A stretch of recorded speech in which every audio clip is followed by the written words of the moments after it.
കോൺക്ലേവിൽ പങ്കെടുക്കുന്ന കാർഡിനൽസ്, മാർപ്പാപ്പയെ തിരഞ്ഞെടുക്കുവാനുള്ള കോൺക്ലേവിൽ പങ്കെടുക്കുന്ന കാർഡിനൽസ് ഒരു മാർപ്പാപ്പയെ തിരഞ്ഞെടുത്തു കഴിഞ്ഞാൽ, അതായത് ഒരു കാർഡിനലിന് അതാത് സെഷനുകളിൽ അല്ലെങ്കിൽ ആ ഒരു മാർപ്പാപ്പ തിരഞ്ഞെടുക്കപ്പെട്ട ആ ഒരു സെഷനിൽ 2/3 ഭൂരിപക്ഷം ലഭിച്ചു കഴിഞ്ഞാൽ, ഉദാഹരണം പറയുകയാണെങ്കിൽ ഇപ്പോൾ നടന്നുകൊണ്ടിരിക്കുന്ന കോൺക്ലേവിൽ ഒരു കാർഡിനലിന് 89 വോട്ടുകൾ ലഭിച്ചു കഴിഞ്ഞാൽ ആ വ്യക്തി പിന്നീട് മാർപ്പാപ്പ പദവിയിലേക്ക് എത്തിച്ചേരും. ഈ എലക്ഷൻ നടന്നു കഴിഞ്ഞാൽ, അതായത് ഒരു കാർഡിനലിന് 2/3 ഭൂരിപക്ഷം ലഭിച്ചു കഴിഞ്ഞാൽ പിന്നീടുള്ള ഒരു പ്രൊസീജിയറുണ്ട്. ആ കോൺക്ലേവിന് നേതൃത്വം നൽകുന്ന കാർഡിനൽ, ഇത്തവണത്തെ കോൺക്ലേവിന് നേതൃത്വം നൽകുന്നത് കാർഡിനൽ പിയത്രോ പരോളിനാണ്. അദ്ദേഹം ആ 2/3 ഭൂരിപക്ഷം ലഭിച്ചു കഴിഞ്ഞ കാർഡിനലിനോട് 2 ചോദ്യങ്ങളാണ് ചോദിക്കുന്നത്. ഒന്ന്, ഈ ഒരു തെരഞ്ഞെടുപ്പിനെ താങ്കൾ അംഗീകരിക്കുന്നുവോ, അല്ലെങ്കിൽ ആ ഒരു പേപ്പസിയെ താങ്കൾ അക്സെപ്റ്റ് ചെയ്യുന്നുവോ എന്നൊരു ചോദ്യം ചോദിക്കും. ആ ചോദ്യത്തിന് എസ് ആണ് ഉത്തരം ലഭിക്കുന്നതെങ്കിൽ രണ്ടാമത്തെ ചോദ്യം, ചൂസ് ചെയ്യാൻ ഉദ്ദേശിക്കുന്ന, തിരഞ്ഞെടുക്കാൻ ഉദ്ദേശിക്കുന്ന സ്ഥാനിക നാമം എന്തായിരിക്കും, അതായത് മാർപ്പാപ്പയുടെ ആ ഒരു പരമാചാര്യ കാലഘട്ടത്തിൽ ആ കാർഡിനൽ ഏത് പേരിലാണ് അറിയപ്പെടാൻ ആഗ്രഹിക്കുന്നത് എന്നൊരു ചോദ്യമായിരിക്കും ചോദിക്കുന്നത്.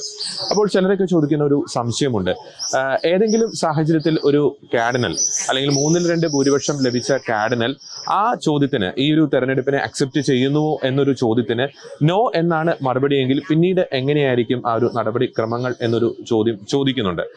അതിന് ഉത്തരം ഇതാണ്: നോ എന്നാണ് ആ ഒരു കാർഡിനൽ പറയുന്നതെങ്കിൽ ആ കോൺക്ലേവ് കണ്ടിന്യൂ ചെയ്യും, അതായത് വീണ്ടും അടുത്ത ഒരു വോട്ടിങ്ങിലേക്ക് കിടക്കും. ആ ഒരു സാഹചര്യം വളരെ റെയർ ആയിട്ടാണ്, അപൂർവങ്ങളിൽ അപൂർവമായിട്ട് മാത്രമേ ചരിത്രത്തിൽ സംഭവിച്ചിട്ടുള്ളൂ. സ്വാഭാവികമായിട്ടും അത്തരത്തിൽ തിരഞ്ഞെടുക്കപ്പെടുന്ന കാർഡിനൽ സ്വാഭാവികമായും എസ് എന്നൊരു ഉത്തരം പറയാനാണ് വളരെയധികം സാധ്യതയുള്ളത്.